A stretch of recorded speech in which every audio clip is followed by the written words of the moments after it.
The last event of the season is closely approaching, and so far, the Civic has been great this year. We started the season actively finishing in the mid-20th position out of over 40 drivers, which is honestly better than I expected for a car that's fresh into the most competitive amateur racing series in the country. At its second event, it was already up in the top 20, finishing consecutively in 17th position. And most recently at Lime Rock, we were in serious contention for top 10, finishing consistently in 12th position. Laguna Seca is just around the corner to finish out the season, and I really want to get that top 10 position. But there's a lot of work to do to get there.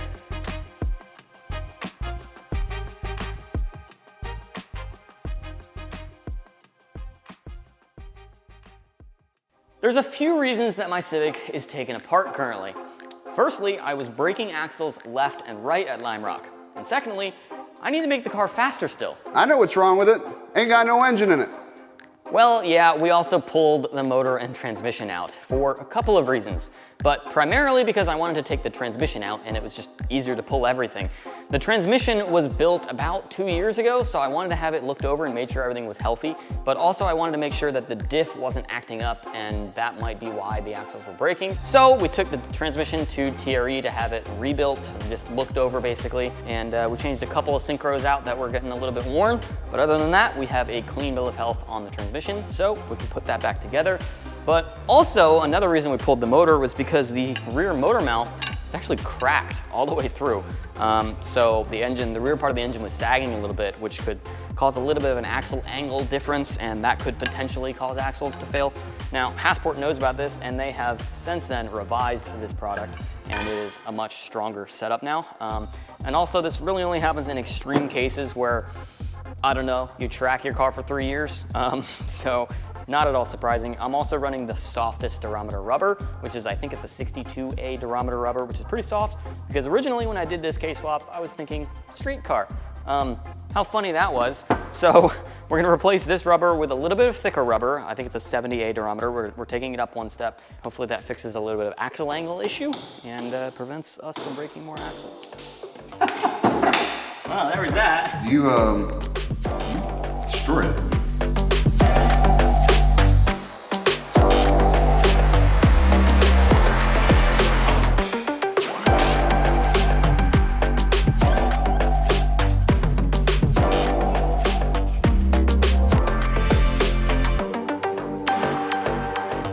Be able to take right-handed turns much easier in this neck training. Don't forget to even it out. I know, I need to flip over and make sure I turn the other side of my neck. I can feel it right here, this is good. Still good. Hold up.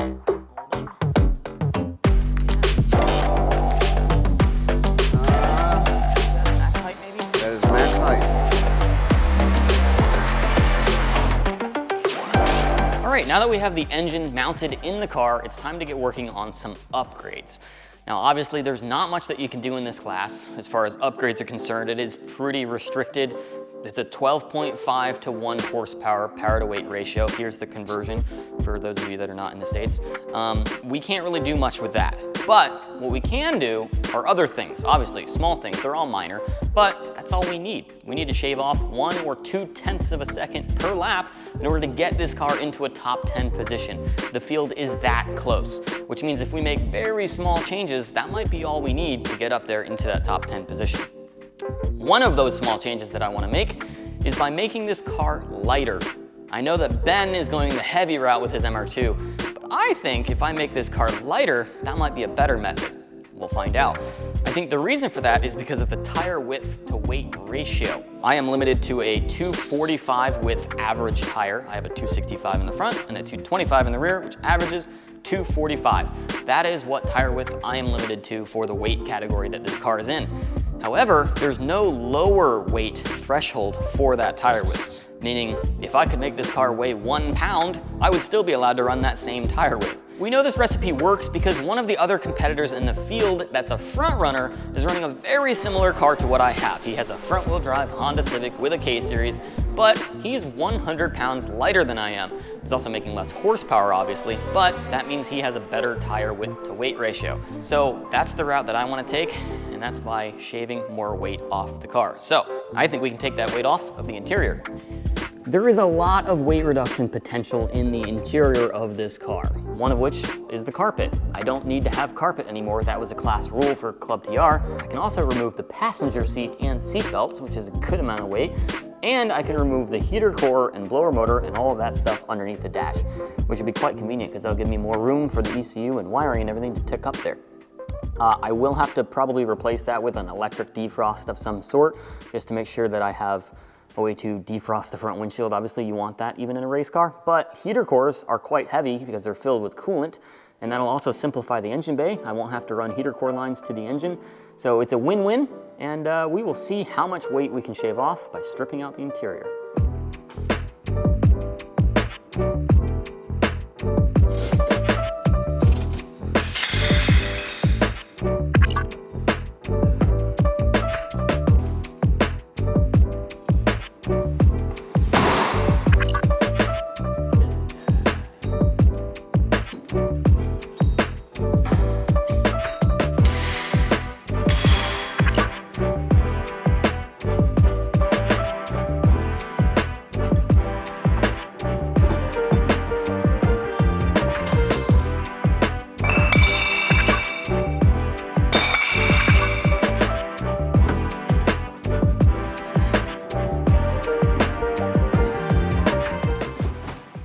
Oh, hey!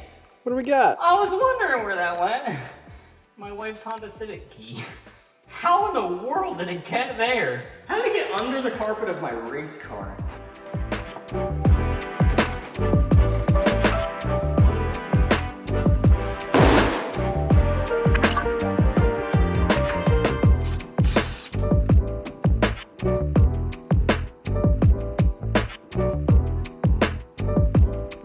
Oh, that's got some weight to it. Okay.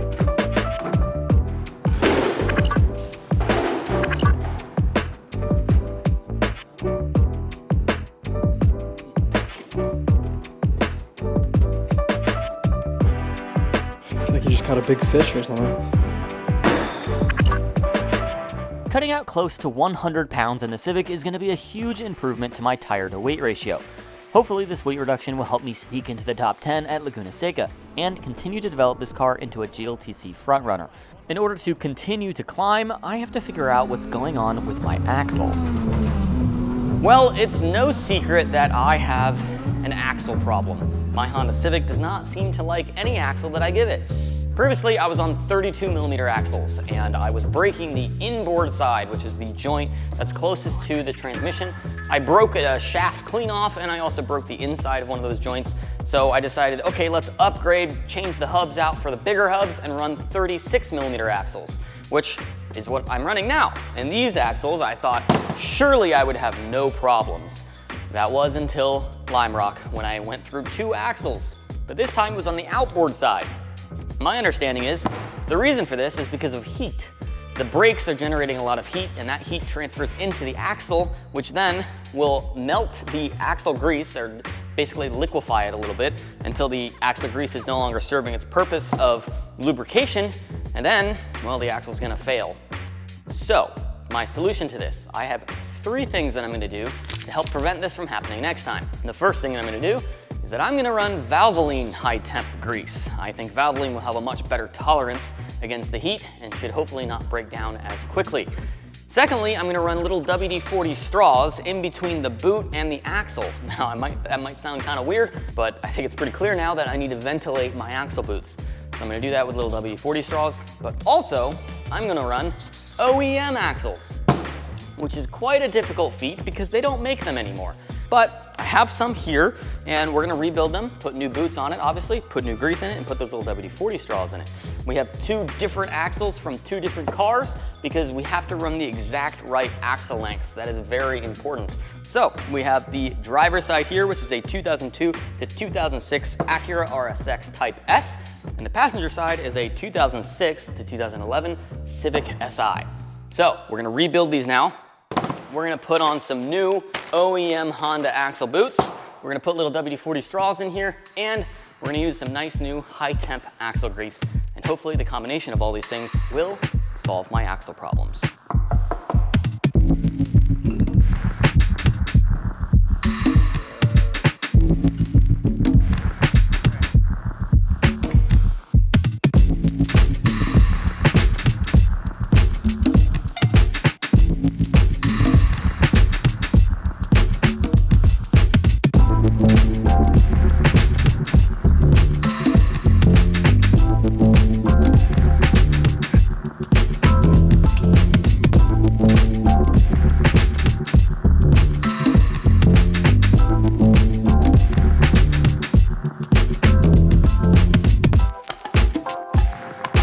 right, now that we have the axles done, we're ready to put them in the car. But before we put them in the car, we actually noticed something when we were removing everything, and that is that the ball joints are getting a little bit worn. So I have some new K-tuned ball joints here.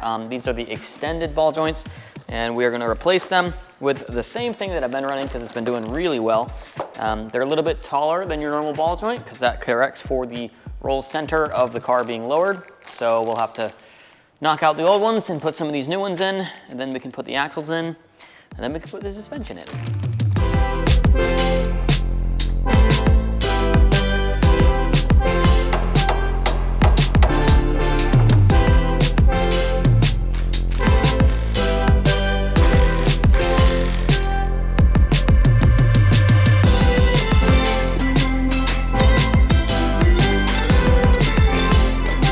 This time between Lime Rock and Laguna Seca has been incredibly valuable for Mark and I to improve the Civic and make necessary setup changes. One of those changes was having my Fortunato Dreadnought Pro 2-way coilovers rebuilt, and I'll also be running a stiffer front spring. My car has so much rotation, and the rear loves to pick up on corners. But I'm hopeful that a stiffer front spring will be a good adjustment to the Civic's handling on corners and help me to be competitive.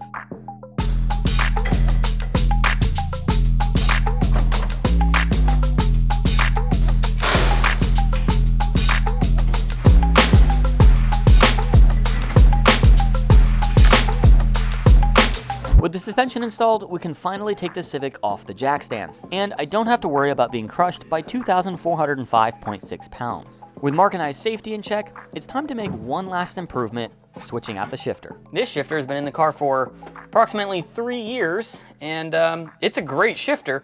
The reason I went with it was because it is tucked into the factory plastics, the factory interior. You can keep the shift boot on and everything, and I liked that look, the clean OEM look. But now, I don't even have an interior anymore. So we're gonna upgrade this with a shifter that's taller, that I can reach a little bit easier, because right now it's pretty far down, especially if I'm going into 5th gear. And that should help me not have to move my hand as far in the middle of a race. I know it sounds dumb, it's pretty small, it's very minor, but everything you can do to make the driving easier, the more you can focus on the actual wheel-to-wheel action. So that's gonna be really nice, and I'm really excited for the new shifter. Let me show it to you. The shifter I've decided to go with this time is an Acuity shifter, and this thing is awesome. They have put a ridiculous amount of development time into the shifter, and it really shows. It mounts up really high, as you can tell. It's got a really rigid shell to it, but it'll get a lot closer to where the steering wheel is. And it's also very adjustable. You can adjust, obviously, the throw distance. A lot of shifters do that.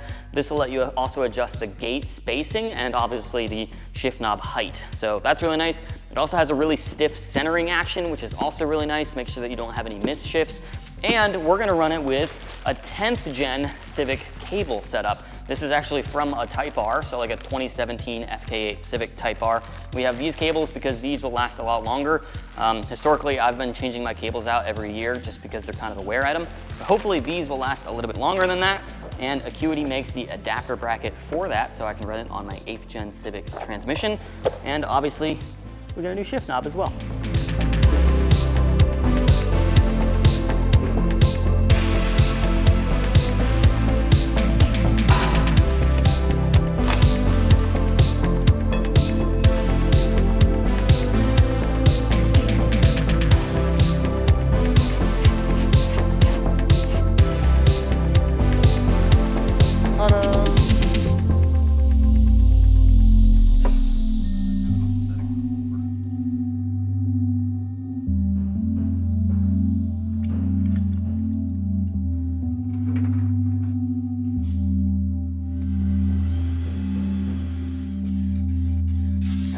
I would say that's good.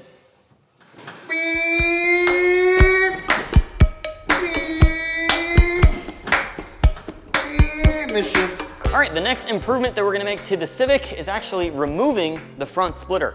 There's a 1% power to weight penalty for running a front splitter, but there's a 0% penalty for running just an under tray, which means if we cut off the 3-inch lip off the front, we will no longer need to take that 1% penalty, so then we can improve by either shaving 38 pounds out of the car or adding 2 to 3 horsepower. I like the sound of that, and also it'll reduce drag and overall not really reduce the front grip too much, but it will reduce the front grip, and that's kind of what we're going for because right now I have too much front grip and not enough rear grip, so this should actually help balance the car out a little bit, in addition to being able to add more power to weight. So we're gonna cut the front lip off of this splitter. This is actually my old splitter, version 1, if you will. We did 2 years with this thing. It's rather beat up, but I don't want to cut up the splitter that's on the car because I'm not sure if this is actually going to make the car go faster or not. So I wanted to test it out with this splitter first before making version 3 or version 4. But we've got a router, we've got saws, and yeah, we're just going to hack it up with no care in the world because it's just going to be used for testing. And if it works, then we'll build a proper one. So yeah, the cutting.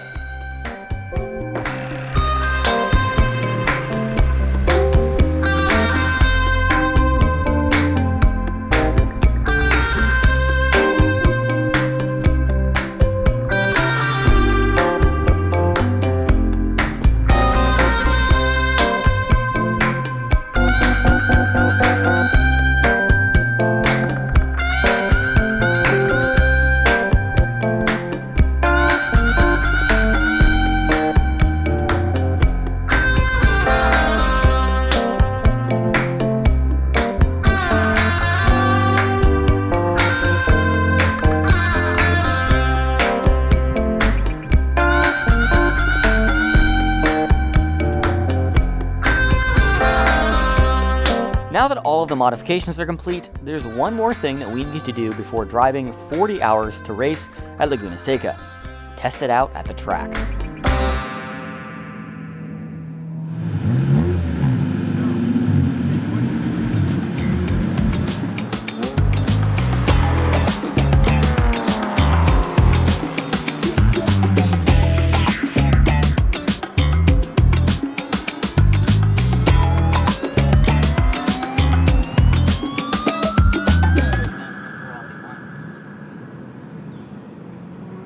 What kind of noise is it? Can you say that again? All right, I just wanted to...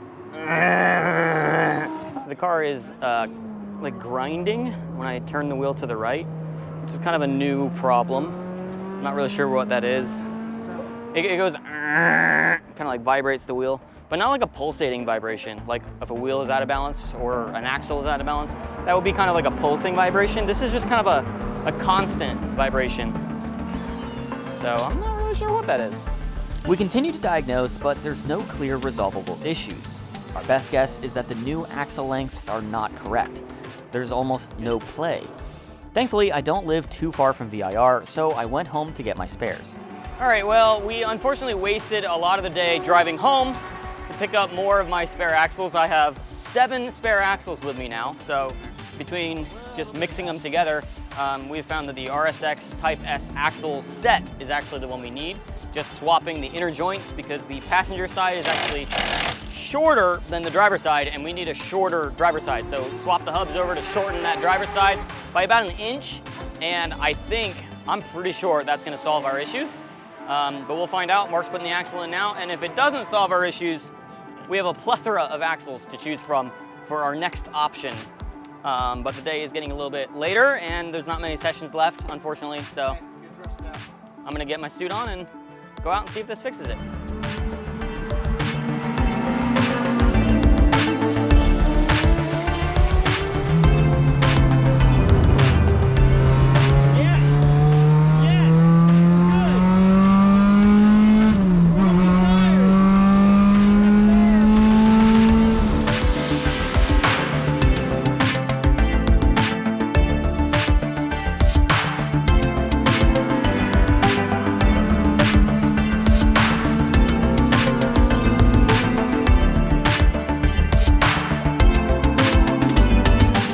All in all, I would say that the testing here was a success.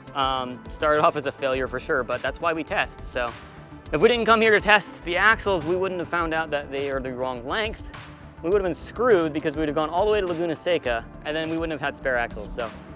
So glad we did a test day. To wrap up our time at VIR, I had our friend and professional driver Kobe Shield turn some laps in the Civic. Kobe drove in GT4 America, cars way faster than GLTC, so I was interested to hear his thoughts on the Civic setup. After driving only a few hot laps, Kobe said the car is feeling great. I would say successful modifications, successful upgrades. I'm pretty sure the car's faster than it was before. If anything, I can drive it more consistently with that shifter now. So, it's off to Laguna Seca.